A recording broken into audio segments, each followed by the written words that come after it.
Have you ever felt like a product that has passed its expiration date? The world hasn't thrown you away yet, but it has stopped looking at you.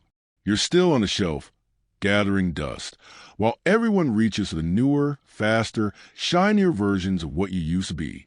This is the sound of retirement, not the sound of a party, but the sound of being forgotten. Robert was 62.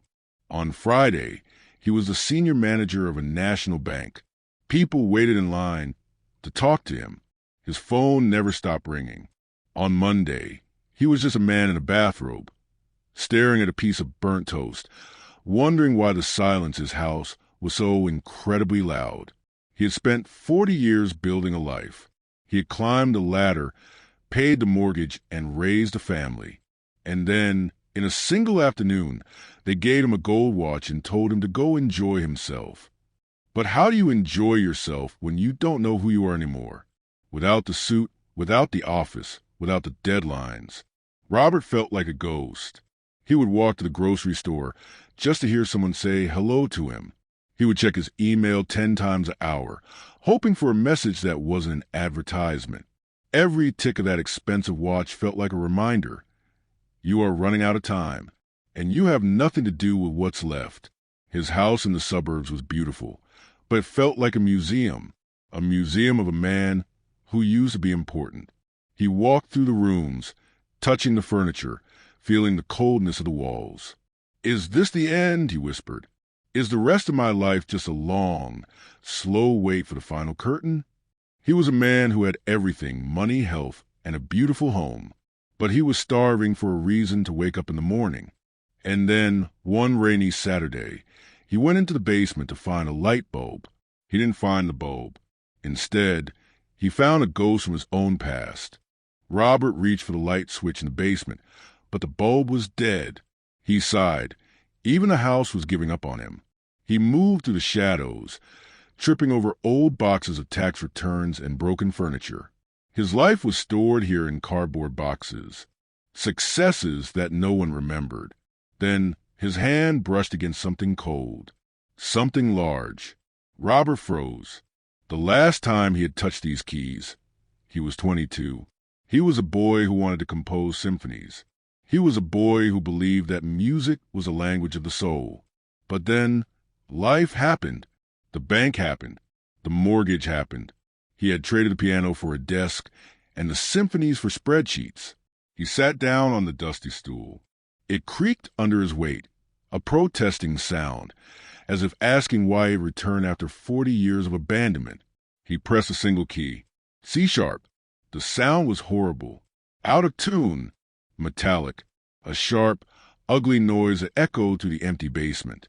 "I'm a fool," Robert whispered. He tried to play a simple scale. His right hand moved, but his fingers felt like they were made of lead. They were stiff, slow.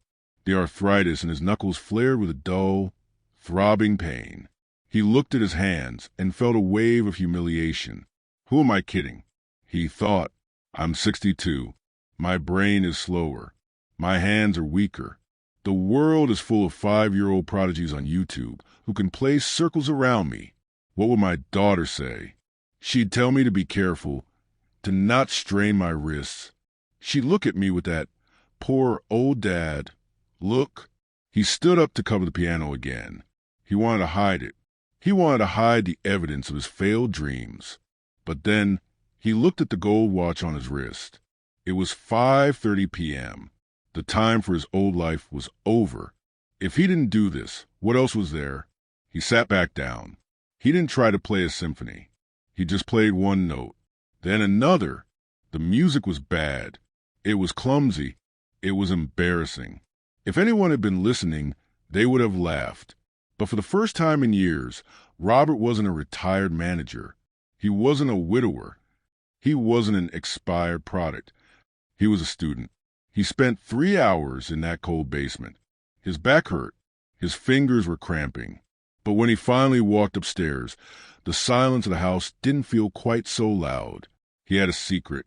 He had a reason to wake up tomorrow, not to be useful to the world, but to be alive for himself. The world thought he was finished. Robert was just starting to realize that the second innings is often the most important one, because this time you aren't playing for crowd. You're playing for the soul. 6 months passed. The gold watch sat in a drawer, forgotten. Robert's life was no longer measured by hours of silence, but by the rhythm of practice. His fingers still ached sometimes, and the complex pieces still made his brain hurt. But something amazing had happened. The grayness in his face was gone.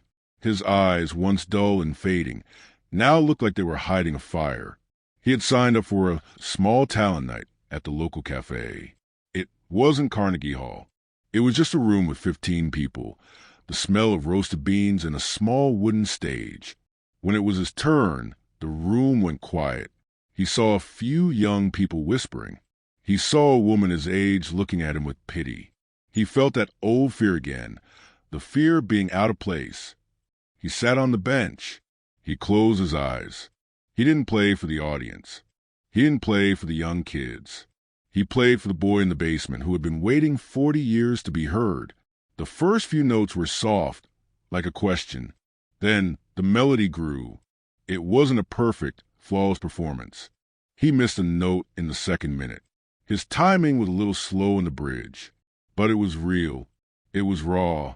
It was the sound of a man who had stopped waiting for life to happen and had started making it happen himself.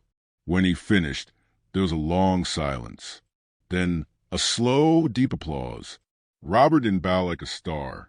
He just smiled, a real wide, toothy smile that made him look 30 years younger.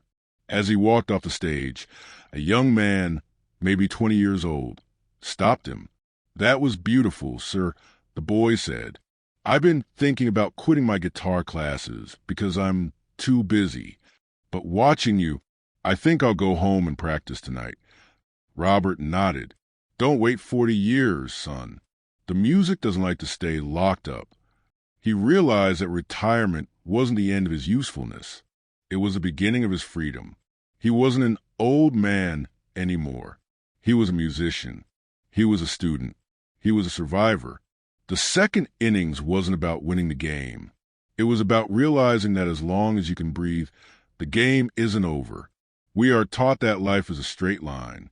You go to school, you get a job, you raise a family, and then you fade away. We are taught that after a certain age, your time is up. Your dreams have an expiration date. But Robert's story tells us something different. It tells us that your soul doesn't have a calendar. Your passion doesn't know how old you are. Think about that one thing you left behind. That hobby you dropped because you were too busy. That dream you buried because you thought it was too late. Whether you are 30, 50, or 80, the only thing standing between you and your second innings is the fear of being seen as a beginner. We are so afraid of being bad at something that we never give ourselves a chance to be alive with it. At English Tide, we see this every day. People think they are too old to learn a new language. They think their brain is too slow. But just like Robert and his piano, learning isn't about being perfect. It's about the joy of the journey. It's about opening a new door when everyone else is trying to tell you that the house is full.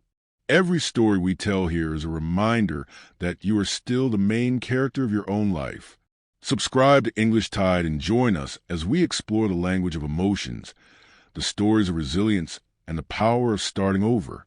Don't let your gold watch tell you, when your time is up, look at your hands. Look at your heart. There's still music left in you. I'll see you in the next story. Until then, it's never too late to begin again.